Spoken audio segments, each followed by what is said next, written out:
Salut jeunes gens et bienvenue dans ce nouvel épisode du Baroudeur du cinéma, un double épisode consacré aux sorties du mois de juin et de juillet, parce que j'avoue que l'été je suis plus morito que vidéo.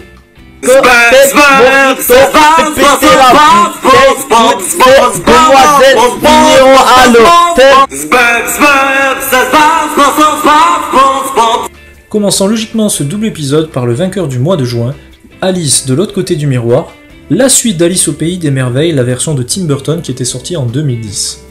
J'ai quand même eu l'impression que vous vouliez un petit peu me défier, me troller peut-être plus dans ce sens sur ce film.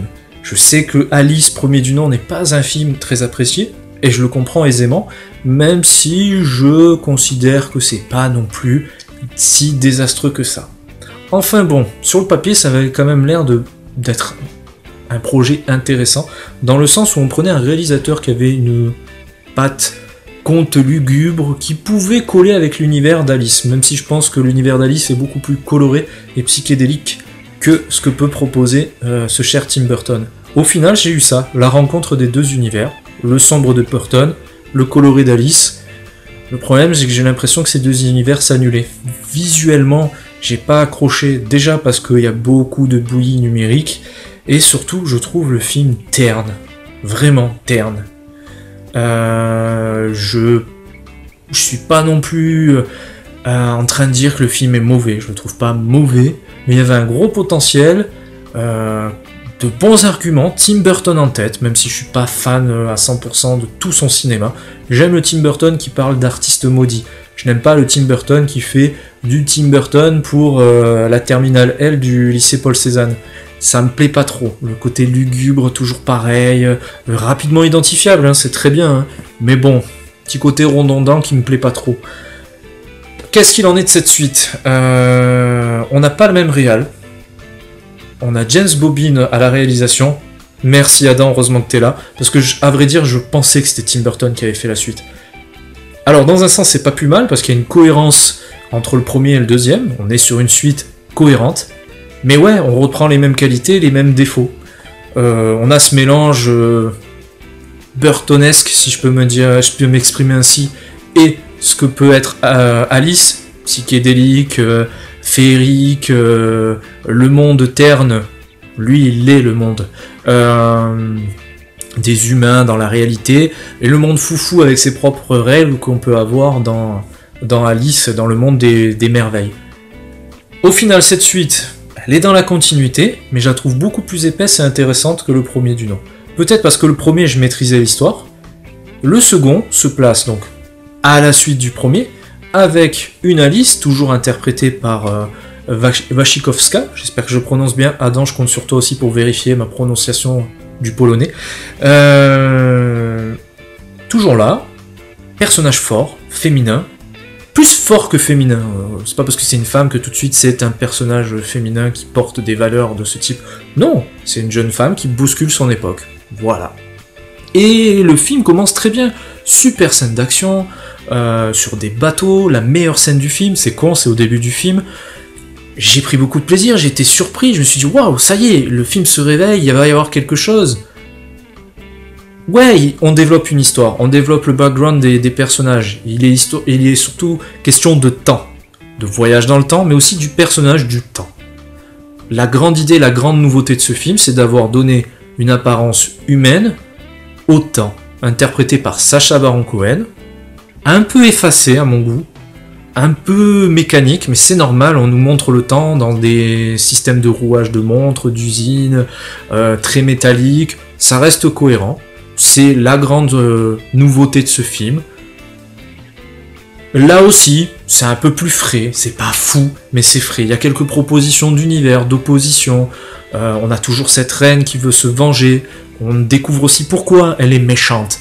On découvre ce qui lui est arrivé. On voit aussi Alice venir en aide, et c'est ça l'intérêt dramatique du film, à notre chapelier. Là aussi, Johnny Depp, plus intéressant, c'est pas une version de Jack Sparrow comme j'avais dans le premier, il est plus effacé parce que l'histoire le veut, je trouve donc plus supportable tout simplement, et surtout son personnage, il est un peu plus faible, il se repose pas juste sur de je fais Jack Sparrow, je marche bizarrement et je dis n'importe quoi, non, je suis pas bien, j'ai besoin d'aide. Là aussi, on développe le background du personnage. Enfin, il y a vraiment une recherche d'épaisseur à l'univers d'Alice. C'est peut-être le seul intérêt de ce film, que je trouve, comme je vous ai dit, cohérent dans sa démarche d'être une suite d'une adaptation Disney, en plus d'un classique Disney, dans cette idée de faire quelque chose de familial, bon enfant, rassembleur, qui est destiné forcément aux enfants, et c'est logique. Ouais, mais si je suis un gamin et que je tombe là-dessus, je pense que je m'amuse. Il y a de la vitesse, il y a du rythme, il y a des personnages, parfois un peu lourds comme dans le premier, mais bon, c'est la féerie, c'est Alice, je peux l'accepter, je peux pardonner cette proposition. J'aimais beaucoup les musiques de Alice, premier du nom, et j'ai retrouvé certains thèmes dans le deuxième, dans le même style, avec quelques variations, pas foufou, pas mémorable, on n'est pas en train de fredonner l'air en sortant, mais il y a quand même cette envie d'aventure, de vitesse. Il y a des trucs un peu kitsch, on voit les gens traverser le temps comme dans une vieille série des années 90, Sliders, les mondes parallèles, mais ça reste cohérent, ça reste amusant, on doit être exigeant sur toute proposition de cinéma, mais bon, on sait très bien qu'en allant voir un film Disney, une suite en plus, on va pas être révolutionné dans notre cinéma. C'est pour ça que je trouve déjà les critiques du premier un petit peu injustes, même si je peux comprendre, peut-être un poil trop amplifié. On a aussi le produit qu'on doit avoir quand on va voir ce type de projet. Malheureusement et heureusement, c'est peut-être du fatalisme de ma part, mais je trouve la suite cohérente, qui corrige pas les erreurs du premier, mais qui ne fait pas non plus un mauvais taf. On a de la nouveauté, on a quelque chose d'un petit peu plus consistant, une variation de décor, une variation d'univers, des oppositions, des voyages dans le temps. Je trouve que il y a quand même pas mal de choses par rapport à un premier épisode qui se voulait être la réunion entre l'univers de Burton et l'univers d'Alice sur une histoire qu'on connaît déjà tous, qu'on a déjà vu 100 fois. Mais bon, là on a une suite qui suit bien le premier, c'est aussi con que ça en fait. C'est un peu logique, c'est le but de la suite en fait. Je vais m'arrêter là et donner la note de 5,5 à ce Alice de l'autre côté du miroir. Je n'aurais donné que 5 au Alice premier du nom au Pays des Merveilles. Petite note, certes, c'est moyen, voilà. Mais le 0,5 vaut pour toutes les petites nouveautés et le travail qu'a fait James Bobin. Encore une fois, merci Adam, toi-même tu sais. Ouais, il a bien taffé. Enfin, il a fait une bonne suite. C'est pas non plus insupportable. C'est clairement indispensable, par contre, on est d'accord. Continuons allègrement dans le conte pour enfants avec le gagnant du mois de juillet, Le Bon Gros Géant de Steven Spielberg, autre film Disney, première collaboration entre Spielberg et Disney, à noter, je pensais qu'il y en avait déjà personnellement. Non, c'est donc Le Bon Gros Géant qui était sorti donc en juillet. Alors je vous le dis tout de suite, je ne me mets pas du côté des gens qui disent c'est Spielberg donc c'est forcément génial, vous n'avez pas le droit de dire que c'est mal, mais je me mets pas non plus du côté de c'est Spielberg, il fait mieux, c'est de la merde. Je vais essayer d'être un peu plus nuancé, certains diront suisse, d'autres diront pas assez tranché, mais je veux vraiment vous donner ma propre vision comme je le fais à chaque fois. Le Bon Gros Géant n'est pas un bon Spielberg, n'est pas un grand Spielberg, mais j'ai trouvé le film intéressant, rempli d'aventures, une belle amitié, et j'ai même adhéré au délire visuel, c'est dire. Parce qu'à vrai dire, à la première bande-annonce, j'y arrivais pas. J'avais du mal avec le tout numérique, vraiment.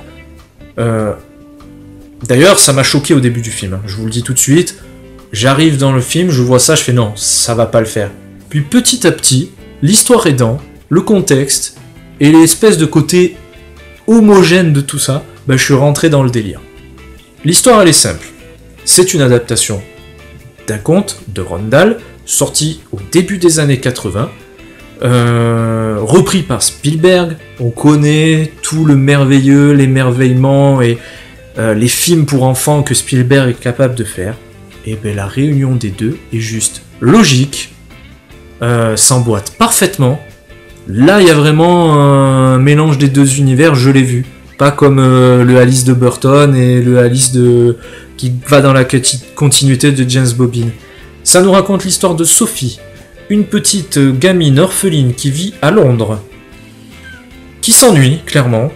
Un des thèmes aussi de Spielberg, quand je pense à certains films qu'il a pu produire ou réaliser. Le côté de l'enfant qui qui s'ennuie et qui a besoin de rêve, qui a besoin de s'amuser. Mais c'est totalement ça, le film commence comme ça, on la voit errer dans un orphelinat la nuit, toute seule, un peu déconnectée, un peu lunaire. Et elle va entendre du bruit, elle va voir des choses se passer dans la rue, et elle va se faire kidnapper par un géant. Ça passe pas par 4 chemins, c'est très simple, et c'est ainsi qu'on part sur un film, sur une amitié entre deux personnages que tout oppose, une petite gamine londonienne et un géant de 7 mètres. Voilà. C'est aussi simple que ça, c'est aussi con que ça va directement dans ce délire, et on a surtout une belle amitié, j'ose le dire, comme celle qu'on pouvait avoir entre ce petit garçon et un extraterrestre, avec le petit côté féerique, merveilleux, monde des merveilles là aussi, qu'on pouvait avoir aussi dans Hook. Pour moi, c'est le parfait mélange avec E.T. et Hook. Avec les défauts de Hook et quelques grandes qualités des deux films, c'est-à-dire E.T. et Hook. Attention, le bon gros géant, c'est quand même pas E.T. Ça n'a pas cette prétention-là, mais j'ai vu deux personnages que tout oppose se réunir, se compléter. On n'est pas aussi dans la logique de la créature qui vient apprendre à l'enfant en quête de rêve et de modèle. Non, la gamine apprendra autant au géant, le géant apprendra autant à la gamine. Voilà. La réunion de deux personnages que tout oppose, qui vont se compléter. C'est du grand classique, mais ça marche toujours. Pour ma part, j'aime ça. C'est tout ce que j'aimais quand j'étais gamin et tout ce que j'ai continué à aimer en tant qu'adulte avec une âme d'enfant. C'est aussi simple que ça.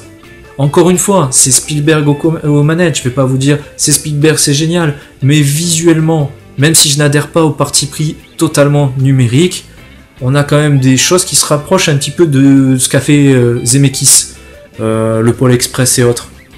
Là, la capacité de prendre des acteurs pour interpréter un personnage totalement virtuel. Il a pris Mark Rylance, Monsieur Spielberg, pour interpréter le bon gros géant. Ça se voit, hein, le faciès c'est celui-ci, avec des grandes oreilles, avec un grand nez. C'est une espèce de caricature qu'on peut vous faire au bord de la plage, mais en version numérique et de 7 mètres. Voilà, c'est un petit peu ça. Mark Rylance, avec qui il avait déjà travaillé pour Le Pont des Espions, que je conseille vivement, pour lequel on avait fait une table ronde. Et oui, visuellement c'est génial, c'est la féerie numérique, certes, il faut aimer le délire, j'insiste là-dessus, c'est peut-être le plus gros défaut du film, peut-être qu'il aurait pu y avoir un mélange entre le numérique et le cinéma du palpable, comme je le dis souvent. Ouais, ça virevolte, la caméra est libre, il y a des plans séquences, pas le plan séquence gratuit pour vous faire waouh, tu l'as vu mon plan séquence, il est beau, hein. Non, plan séquence justifié parce qu'on balade dans un univers qui est trop grand pour nous, avec des jeux d'échelle dans tous les sens, forcément on a une gamine face à un géant de 7 mètres, qu'est-ce que vous voulez faire? Vous pouvez que vous amuser en faisant ça. Il y a aussi tout un rapport au rêve, tout un rapport au courage, tout un rapport à l'amitié, encore une fois, c'est des valeurs que je trouve intéressantes, même pour des films de gamins, et oui, ça a une résonance encore chez les adultes, je l'espère, je rêve un peu, mais je l'espère. Non, je ne peux pas dire que ce film est un mauvais Spielberg. Pas son meilleur, ça c'est certain. Je peux comprendre qu'on n'adhère pas au parti pris visuel. Ça manque aussi, et oui, ça manque un peu de dramaturgie à mon goût. On part sur une rencontre, on part sur un échange, une découverte, on va se compléter, on va découvrir le monde du géant qui est lui-même plus petit que ses frères et sœurs, enfin sa famille, puisqu'il n'y a pas de femme, je crois pas, il y a du barbu, donc non. Les autres géants qui sont 3 fois plus grands que lui. Donc le petit dans son monde face à cette gamine qui est la petite de son monde, l'effacée, l'orpheline, celle qui va galérer dans la vie en fait, c'est un peu ça. Et ouais, ils vont se donner du courage mutuellement, la gamine va même aller au-delà de ça et ramener le géant parmi les hommes pour trouver une solution, pour pouvoir l'aider, pour aussi combattre la menace des géants que j'aurais aimé peut-être plus présente, plus sombre, plus monstrueuse. C'est vrai que c'est très naïf, c'est très enfantin, mais c'est un peu le but, c'est le public visé. Alors on peut un peu les bousculer nos gamins, mais on peut aussi les faire rêver, et franchement, le bon gros géant le fait, je suis désolé, pour moi, le bon gros géant est un véritable conte visuel, cinématographique, mené par Spielberg, un Spielberg un peu en mode diesel, hein, on n'est pas sur l'innovation à tous les coups, il se repose un peu sur ses acquis, mais il le fait bien. Est-ce qu'on doit se plaindre d'un Spielberg qui fait bien son travail? Non. Alors on peut se plaindre de sa carrière et de quelques films, peut-être que celui-là en fait partie, mais non, c'est pas un mauvais Spielberg pour moi. J'ai bien aimé ce film, j'ai apprécié la proposition, le sentiment d'aventure, le sentiment de découverte, d'échange, les bonnes valeurs que pouvait transmettre ce film. Même la bande-son est dans cet esprit. Des envolées légères pour représenter un peu ce personnage de Sophie. Des thèmes un peu plus enjoués pour montrer un petit peu cette relation entre les deux. Et des gros bruits un peu sourds pour montrer le côté un peu pâteau, violent qu'on peut avoir parmi les géants en fait. Même notre bon gros géant, il est parfois un peu maladroit, pas à l'aise quand il n'est pas dans son monde. Forcément, c'est un peu compliqué pour lui. Il y a un autre point sur lequel j'ai envie d'insister, c'est l'humour du film. Alors c'est peut-être l'humour du conte, je n'ai pas lu le conte. Mais il faut aimer les blagues de prout, voilà, c'est très gamin, voilà, quand on était petit, on faisait des bruits de paix sous les bras, on était heureux et on rigolait pendant 10 minutes. C'est un peu ça. Alors oui, quand on sait que Spielberg a fait Munich, la liste de Schindler, ou encore dernièrement Le Pont des Espions, ça peut un peu nous choquer. Le mec a fait Hook aussi, enfin, voilà, c'est la diversité de cet homme, de ce réalisateur, c'est de pouvoir proposer un cinéma sérieux, des innovations techniques poussées, mais aussi des moments un peu plus légers, plus enfantins, du divertissement dans le bon sens du terme. Voilà, c'est un peu lui qui, entre autres, qui a inventé le concept, mais ouais, c'est totalement ça. C'est totalement ça. Donc pour moi, Le Bon Gros Géant est un bon film. Je ne lui mettrai pas la note de 9, 8, 7, mais 6,5. Faut être raisonnable, je suis quand même pas dingue et je vais pas vous dire c'est Spielberg, fermez-la, vous n'avez pas le droit de dire que c'est nul. Mais je ne peux pas dire c'est un mauvais Spielberg parce que c'est pas novateur, parce que c'est pas révolutionnaire. C'est clairement pas révolutionnaire, c'est clairement pas foufou, mais une proposition Spielberg Disney pour enfants qui reprend un conte, je trouve qu'il s'en sort pas mal le petit Spielberg quoi. Enfin, on peut pas lui reprocher de nous avoir fait un peu rêver, voilà. Donc oui, 6,5 pour moi. C'était un très bon film, c'était pas un très bon Spielberg, mais c'était pas un mauvais, loin de là. Donc oui, Le Bon Gros Géant est un film naïf, très enfantin, mais franchement c'était bonnard quoi.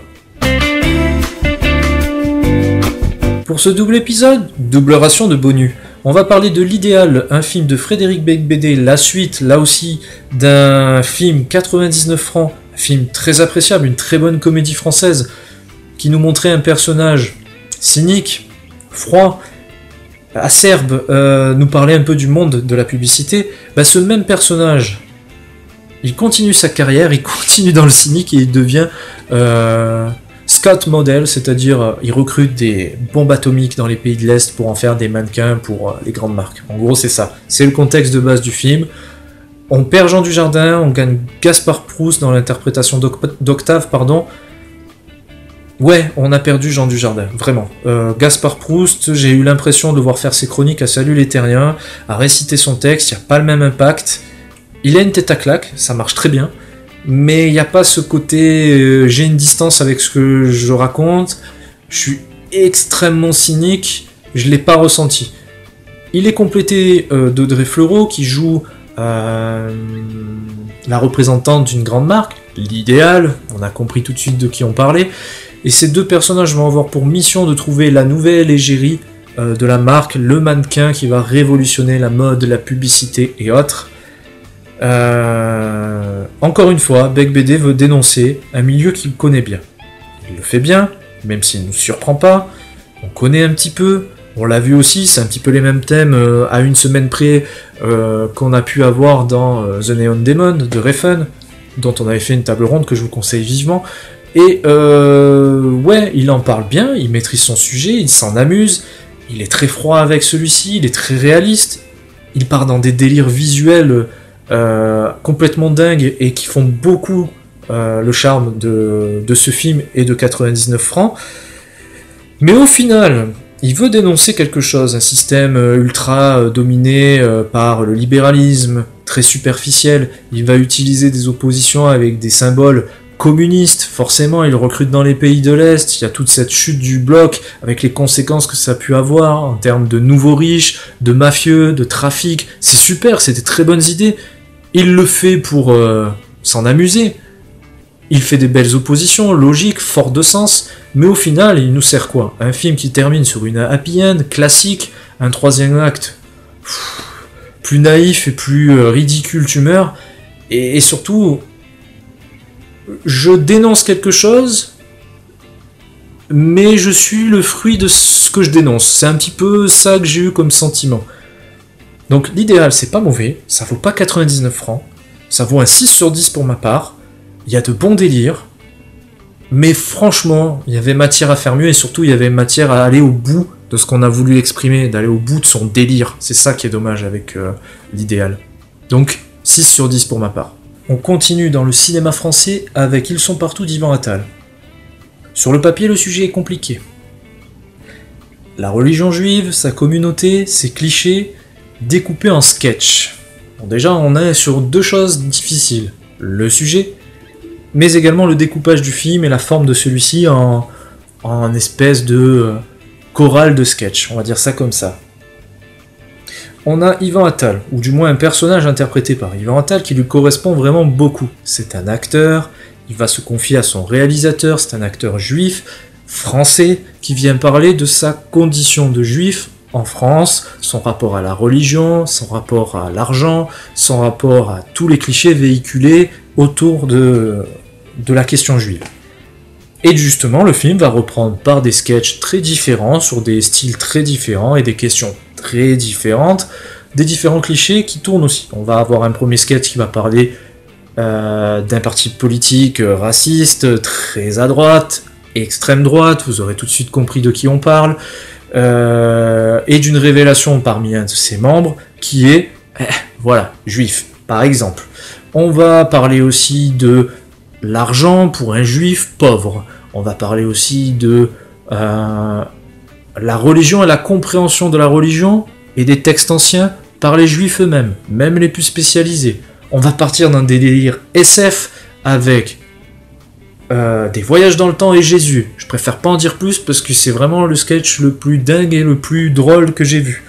On va parler aussi de pourquoi les juifs et pas une autre communauté. On va parler de plein de choses. Très concrètement, on va parler des clichés, on va essayer de les combattre, de s'en moquer, de les expliquer.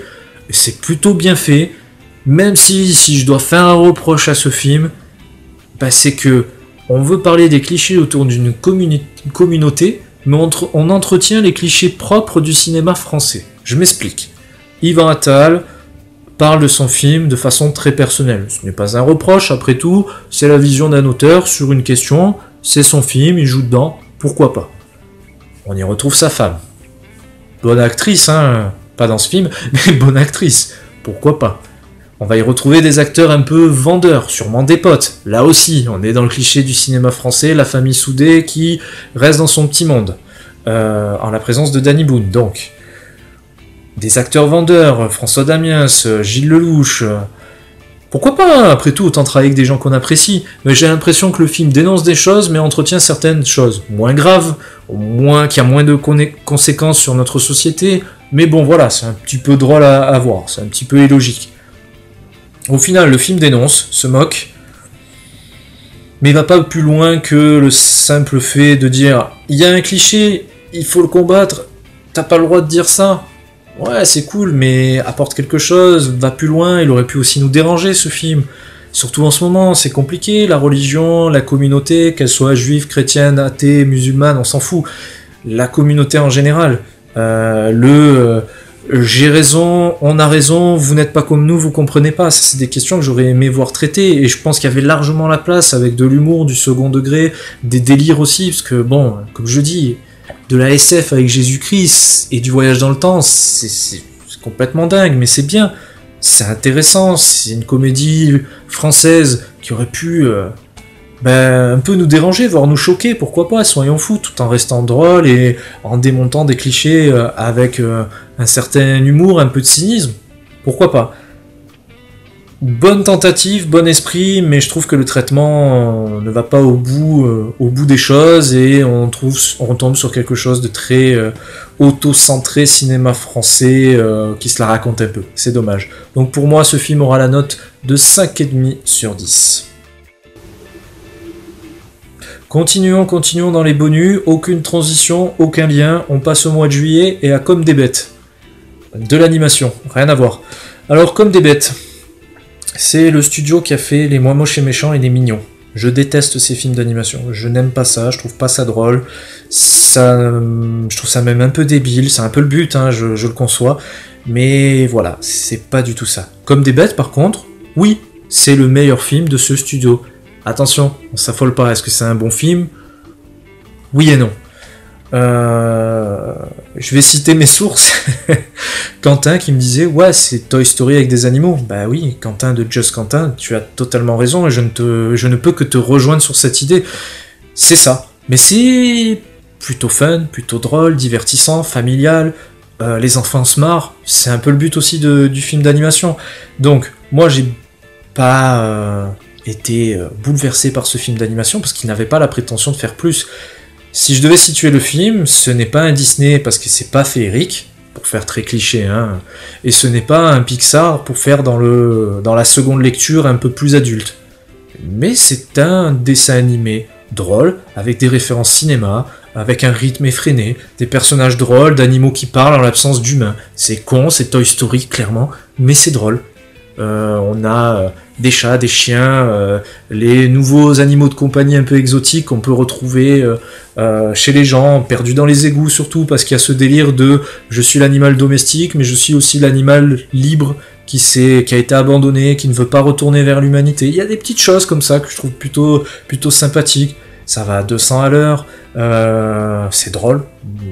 C'est peut-être après l'humour, hein, chacun le reçoit comme il veut, mais bon, moi ça m'a fait marrer concrètement.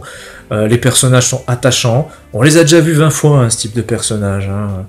Le gros costaud un peu brut et le petit un peu peureux, mais qui va se révéler être un leader. Le personnage faible, mais en fait qui est très fort et qui va amener beaucoup d'humour. On l'a déjà vu 25 fois, mais bon, ça passe. C'est pas le but, c'est juste pour faire très fun, très amusant. C'est quand même moins débile que Les Mignons, quoi. En gros, je trouve quand même deux grosses qualités à ce film. J'ai aimé la vision de New York, parce que le film se passe à New York, on voit Central Park, les buildings, mais on les voit avec une vision forcément cartoonesque et animation, mais surtout à l'échelle des animaux. Je trouve ça plutôt sympa, on a vraiment l'impression que New York est à perte de vue, et que sorti de l'appartement, on ne peut pas se retrouver, on est complètement perdu. J'ai plutôt trouvé ça amusant, et surtout j'ai beaucoup apprécié... ça fait un petit peu le New York de Woody Allen, le New York un peu jazzy. On a une bande originale de Desplat, et je l'ai trouvé plutôt sympa. Alors on n'a pas de thème récurrent d'envolée qui nous marque à vie, mais un petit côté jazzy, un petit côté très rythmé, très péchu que j'ai trouvé intéressant. C'est pas un super film d'animation, c'est clairement pas désastreux.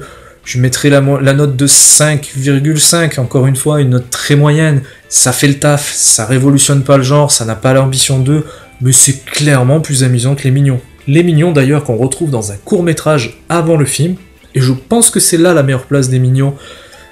Pour moi, c'est un peu les lapins crétins, sur du format court, c'est parfait, c'est drôle, ça permet d'entrer en matière, ça capte un peu l'attention avant de lancer le film.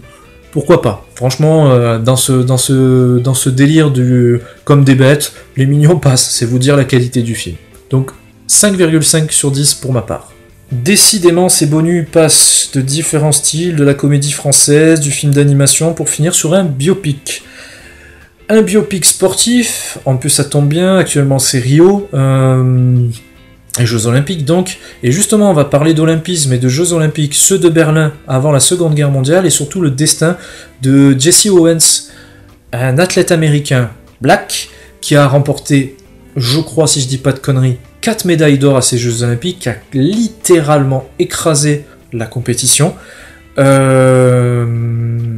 j'aime les films de sport, clairement, je m'en cache pas, j'aime les valeurs du sport, je pense que cinématographiquement on peut faire quelque chose de très bien, naïf, on va pas se mentir, mais on peut parler d'un contexte social, on peut parler de la condition de l'homme, on peut parler de beaucoup de choses à travers le sport. Rares sont les films qui le font bien, celui-ci le fait pas mal, mais il le fait pas très bien non plus, je m'explique. Je pense que ce film va dans trop de directions. Il y a un contexte qui est super intéressant, politique. Hitler est au pouvoir, Les JO de Berlin, c'est la vitrine du Troisième Reich pour montrer la puissance de cet empire, des possibilités que celui peut offrir, et surtout, venez pas nous chercher, on est capable de vous botter le cul, on a de grosses ambitions. C'était la vitrine, c'est de toute façon les Jeux Olympiques, oui c'est l'Olympisme, c'est la compétition, c'est le fair play, mais c'est aussi de la politique, et c'est clairement ce que montre ce film. Il le montre, certes, mais on a plus l'impression que ça fait un peu décor que réellement une réelle ambition d'en parler en fait. Ça pose le contexte, c'est important de le faire, ça serait con de passer à côté de ça, mais mélanger au destin de Jesse Owens, qui est un pauvre américain black, dans le contexte de l'époque, là aussi on ne fait que constater les faits sans vraiment les dénoncer, à part peut-être sur la fin, d'accord, mais quand même, je trouve que c'est... Voilà, c'était comme ça, il a gagné 4 médailles, c'est un grand champion, c'est un incroyable destin, merci, au revoir. C'est un petit peu le sentiment que j'ai eu. On a donc ce champion, on a son entraîneur blanc, on le voit complètement écraser la compétition, mais là encore, on ne voit que les victoires, on voit très peu de compétition, de doute, ou même une opposition avec d'autres concurrents. Et pourtant, le film, à un moment, le fait en nous montrant 2 sportifs, un nazi, ou du moins vivant sous l'autorité du nazisme, face à notre héros, 2 personnages qui oublient le contexte, qui oublient le fait d'être dans un stade avec des milliers de personnes, et qui ont juste une compétition, comme quand on est gamin, on va sauter le plus loin, on va tirer le plus fort. Ben, c'est ça qu'on voit. C'est peut-être le meilleur moment du film, aussi avec l'entrée d'Owens dans le stade. C'est assez bien réalisé, on voit l'immensité du stade, c'est plutôt joli, mais voilà, 2 petites choses pour nous parler d'un film qui avait vraiment matière à être beaucoup plus développé, plus impactant. On aurait pu avoir, je sais pas, je pense à un réalisateur comme Clint Eastwood aux manettes, il aurait fait quelque chose de puissant, de viscéral, de profondément humain qui nous aurait parlé directement.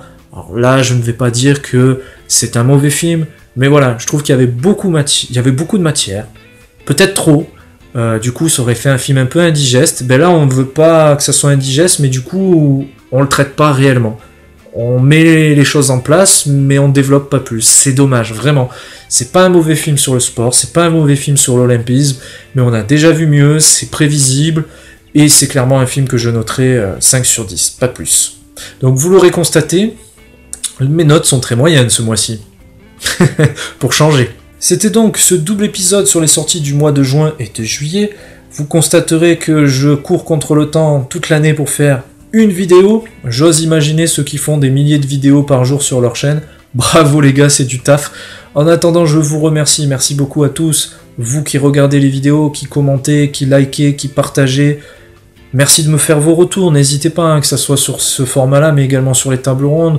Encore une fois, comme on le dit souvent, c'est une chaîne communautaire, vous pouvez venir y participer, mais vous avez aussi votre mot à dire sur le contenu. N'hésitez pas à me donner vos avis sur les films, c'est très important, je les lis et je vous répondrai avec un grand plaisir.